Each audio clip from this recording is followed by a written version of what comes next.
All right, YouTube, how you doing? Welcome back to the channel. It is Sunday, December 22nd. We have just 3 games on today's NBA slate, but like we always do, I'm going to dive into each and every one of these games. I'll give you my prediction on the side. I'll give you my prediction on the total. We'll talk about any other plays like player props that we like within the game as well. But as always, guys, keep an eye down on the pinned comment. That'll take you to all of my final plays, so I'm actually rolling with myself. If that does interest you, that'll be down in the pinned comment. In terms of final plays yesterday, this looks, it is a green day, but it's a marginal green day. It looks a lot better than it is. It looks like a 4-2 day, which it is from a win-loss perspective, but that Nikola Vucevic over 17.5 points and over 26.5 points plus rebounds, that was a unit split. So it's really more like a 3-2 day, but nonetheless, we'll still take the cha-ching for the profitable day. NBA's been good to us lately. So has NFL. We had a good NFL day yesterday. We had 2 plays, 2 wins. CJ Stroud over in passing yards and Xavier Worthy over in his receiving yards. So you know what? I'm not complaining out here, but like I said, I just wanted to make sure that we know that those Vucevic plays, those 2 were each a half unit. They weren't full unit plays. And the news gets even better here.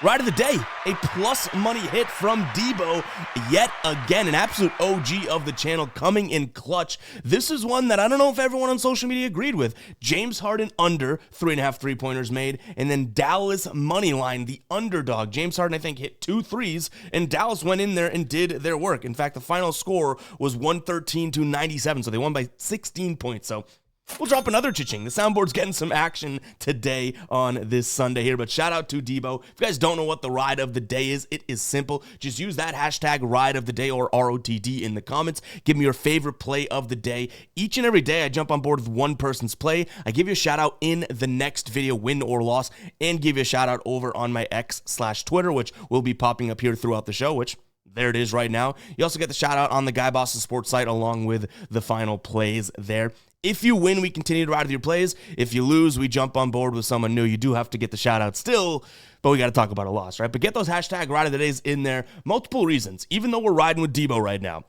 anyone dropping hashtag ride of the days in the comments are helping a lot of people out that are looking for some good plays. There's so many people with some sharp angles and just banger plays in the comments that I'm not talking about or that I don't find this morning and that type of thing. So if you guys are helping people out in the comments, that's just good for everybody. You know what I mean? So drop those hashtag ride of the days in there. But what do you say we jump into today's slate? Like I said, just 3 games. Hit that like button. Hit that subscribe button. Let's rock. We got Toronto taking on Houston. Toronto getting 7.5 points.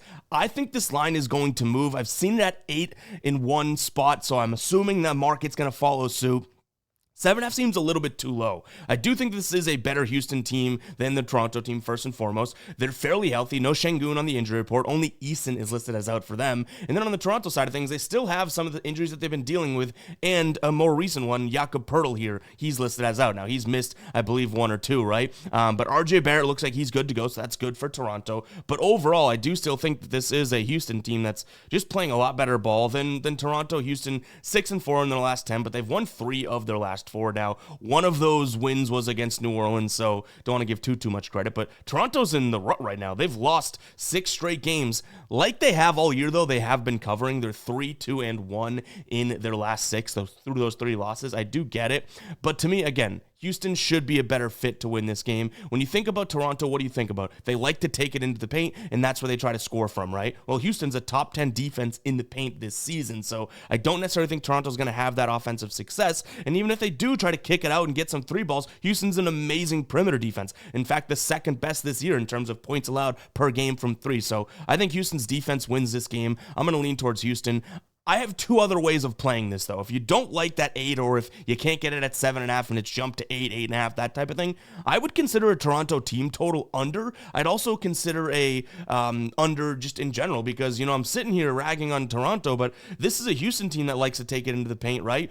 Toronto, kind of a middle-of-the-pack team against the paint, but if they do start to shoot threes, Toronto's been decent at preventing the 3 ball this season. So at least one way to score for Houston, which would be from deep, Toronto hasn't been all that bad at. You know what I mean? So, yeah, I think if we were to kind of hybridize these, my favorite word, we would look at a potential team total under for Toronto. Right now, a good number you can get that at. In fact, I'm pulling it up right here.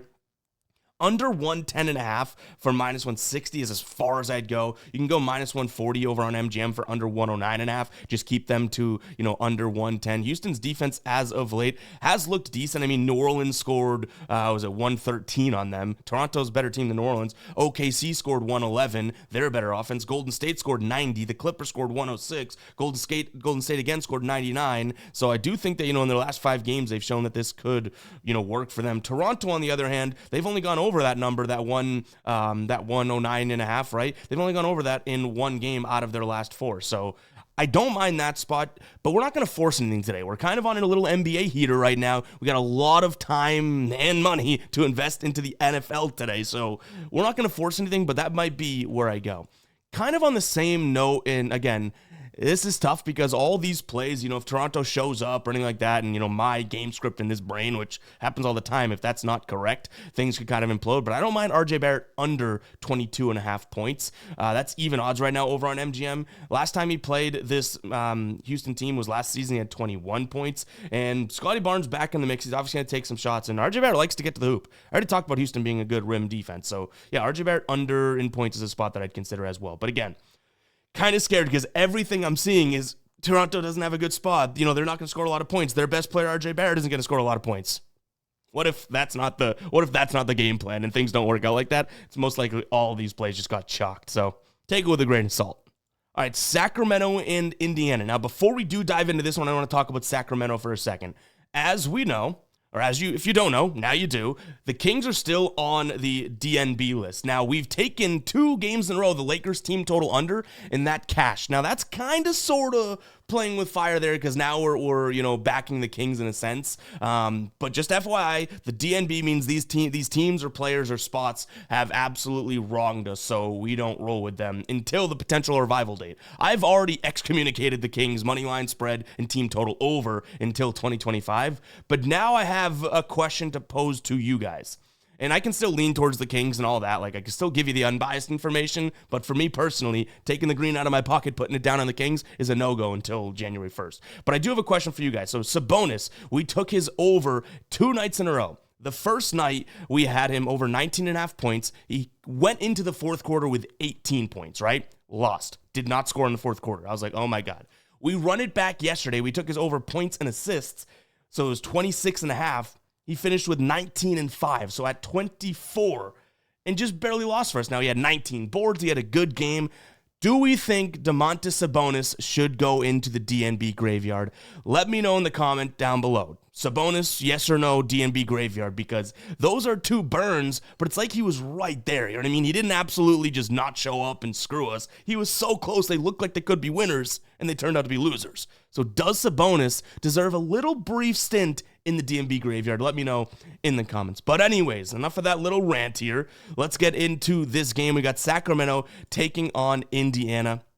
Like I mentioned, Sacramento did play yesterday. They played the Lakers. This team is just all over the place, right? They'll win some big games, lose some. They lose 2 straight to the Lakers. Yesterday was 103-99. Watching that game, they did play good defense and everything. Indiana coming off of 3 straight wins. Philadelphia, New Orleans, and Phoenix. A banged-up Phoenix team.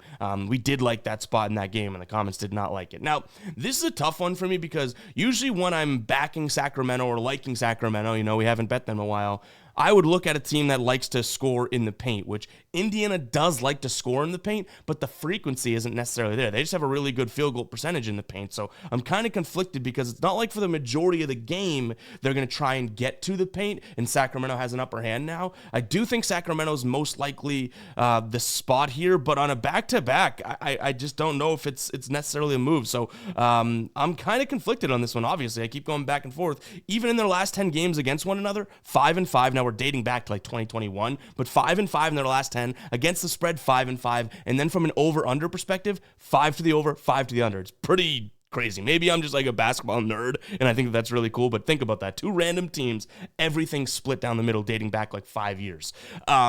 I guess in this spot, I'll look at Sacramento because I do think that they have the ability to slow the game down and play defense, whereas I don't think Indiana necessarily has that gear. Indiana is starting to turn into that Indiana team, play fast and whatnot and run the break that they were last year. But this Sacramento team, as much as they've been slow, fast, everything this year, they also have 48.9, so 49% field goal percentage against in transition this year. They're one of the best defensive transition teams. So yeah, I'm going to go ahead and lean towards Sacramento in this one. I'm not going to lay it down myself because obviously, we have not really had some luck with Sacramento. By the way, if you are new and you ask why is Sacramento in the DMB, we literally backing Sacramento, whether it's their team total over, them on the spread or them on the money line, are down like 3 units alone this season, and we haven't touched them in weeks. So it's like through 2 months of the year, pretty much it was, where they killed us. So we're putting them in timeout for now. But I don't mind Indiana's team total under. That's kind of the loophole of backing Sacramento in these spots. Now, they are on a back-to-back, so I don't know if their defense is going to be as sharp, but even though Indiana doesn't have the, frequency from the paint, like I mentioned, they still do score a lot of points in the paint. A lot of that is in transition and whatnot, but right now, you can get a really good number. I mean, under 121.5 for Indiana's team total seems like it could be a move. And this is a spot in which Indiana, has not hit over 122. But I think it's like, I want to say it's like one of their last few games. Even when they had that really good high-scoring win against Phoenix, they only scored 120. So that could be a look. In terms of player props, I went back and forth so much on the total and the line in this game that I really haven't invested too much time into player props. So if we add anything, it'll be with the final plays, and I'll give you a blurb as to why we like it or why we don't like it. But I guess, in good transition, Ev, speaking of player props, guys, head over to Underdog.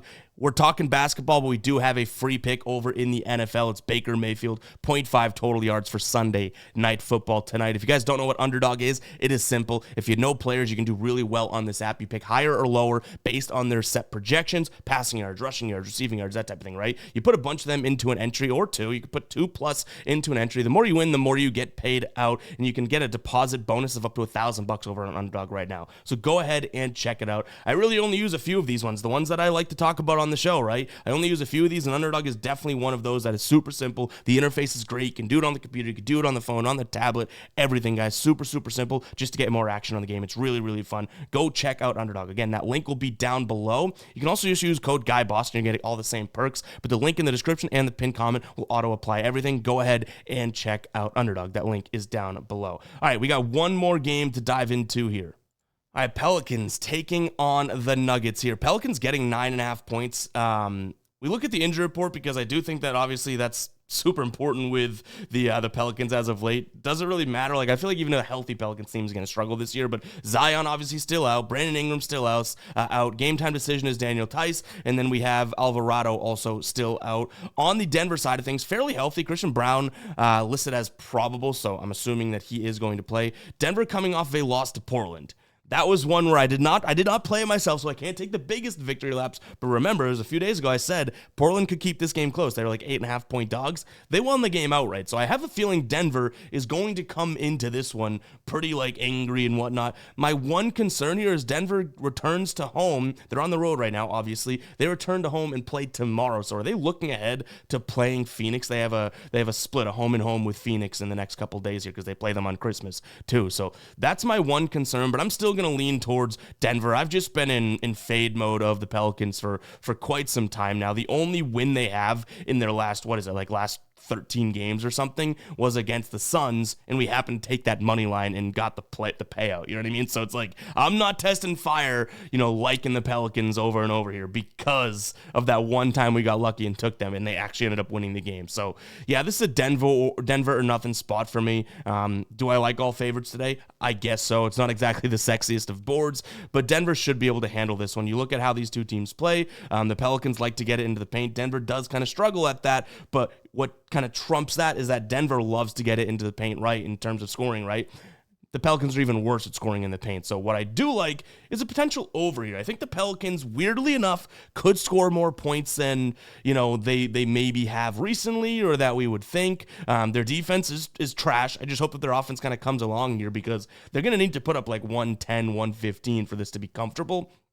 But yeah, I like it. I think that, like I mentioned, Denver's interior defense isn't all that crazy. Last time these two teams played, it was a weird one. I think it was 100 to 95, something in that range, and the Pelicans won. Pelicans were at home.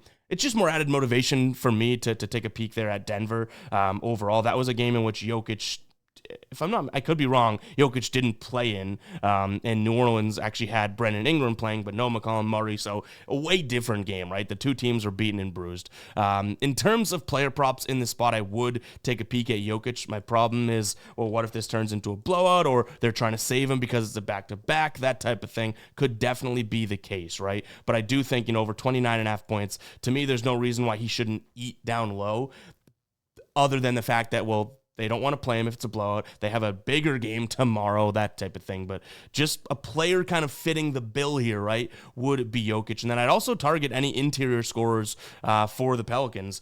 So anyone, I guess you could say McCollum likes to get down there. Missy, if he's going to get the minutes, right? He's been playing plenty. His line right now, do we have an updated line on him? Vez Missy here, let's see. His points, now he's going to have Jokic in his face, but his points at 9.5. Definitely could be a look. Last time they played back in November, he played 28 minutes and he had 6 points, so he'd need 4 more there. But he's been playing a lot more minutes as of late. Last 5 games, averaging over 30. So maybe that's a spot, but again, now we're taking someone that's just, I don't know, now we're getting a little dicey. But that would be how I'd go. I'd try and target the interior scorers for this Pelicans team, because this Denver team hasn't been all that great defensively. I mean, they haven't defended the perimeter phenomenally, but I'd rather the easy buckets for the Pelicans because they like to score in the paint there. But guys, yeah, it's a weird slate today. That's going to wrap it up for me. If you made it this far into the video, go ahead and comment 16. You let me know that you made it all the way through. Go check out our NFL video today. Right after this gets posted, we're going to be diving in and locking in even more final plays. The NFL, we've been on an absolute scorcher. I don't know when that's going to stop. You guys know me. At some point, the other shoe's going to drop. But as of right now, we're cruising, both in the NFL and the NBA. I feel pretty good about how we're reading games right now. But it is a tough industry. You can't be hot forever. You know what I mean? But anyways, guys, that's going to wrap for me. Hope you guys did enjoy. If you did, hit that like button, hit that subscribe button. We'll catch you guys in the next one. All right? Peace out.